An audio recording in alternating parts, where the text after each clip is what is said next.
Rusiya və Ermənistan arasındakı bu vəziyyət elə də davam edəcək. Bunu Yeniçağı açıqlamasında Milli Məclisin deputatı, Böyük Azərbaycan Partiyasının sədri Elşad Musayev deyib. O, Rusiya Xarici İşlər Nazirliyinin rəhbəri Sergey Lavrovun müavini Aleksandr Quruşkonun Avrasiya İqtisadi İttifaqının verdiyi üstünlüklərlə bağlı Ermənistana xəbərdarlığını şərh edib. Böyük Azərbaycan Partiyasının sədri əlavə edib ki, İrəvan üçün müqəddəs heç nə yoxdur. Haradan yardım ala bilirsə, onun tərəfinə keçir. Ermənistan son illərə qədər Rusiyadan həmişə təhlükəsizlik təminatı alır, Qərbdən də iqtisadi təminat alır, iqtisadi baxımdan maliyyə yardımları alır. Avropa İttifaqından, ondan sonra Amerika Birləşmiş Ştatlarından cürbəcür vasitələrlə. 44 günlük müharibədən sonra vəziyyət bir qədər dəyişdi. İndi artıq Qərbdən, Avropadan, Fransadan hərbi dəstək alır, siyasi dəstək alır. O cümlədə Hindistandan da hərbi dəstək alır, İrandan da filan. Rusiyadan iqtisadi dəstək alır. Rusiya ilə Ermənistan arasında iqtisadi əlaqələr deməli pandemiyadan sonra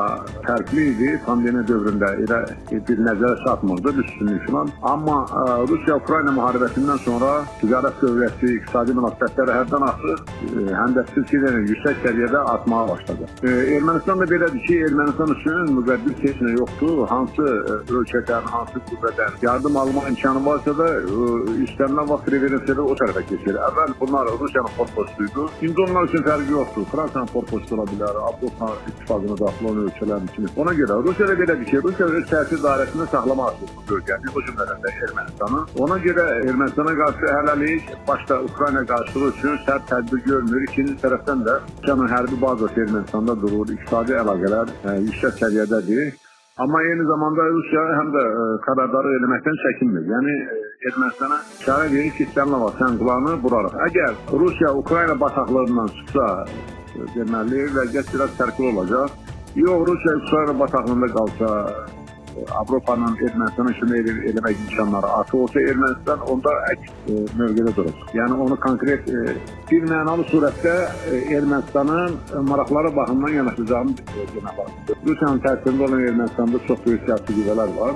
Amma nəzərə alaq ki, onlar topa hamısı resurs baxımından, təbliğat baxımından, hərbi dəstəyə baxımından Paşinyan komandası, Paşinyan da açılıb elədir ki, qərb yönlü siyasət həyata keçir, eyni zamanda iqtisadi baxımdan Rusiyanın əlaqələri kəsmir. Eyni zamanda onda nəzərə alaq ki, misal üçün İranla bir hərbi təlimlər keçir. Amma Avropa, Qərb, Amerika heç nə deyil. Yəni Ermənistan nə iş eləsə, nəzərə alaq ki, kənardan heç bir ona qarşı baskı olmayacaq. Yəni bu bölgədə də Ermənistan dövlətini ayaqda tutmaq üçün bütün qüvvələrin maraqları birləşir, vahid mövqedədir. O cümlədən Rusiyanın özüdür ki, Ermənistan qalsın bu.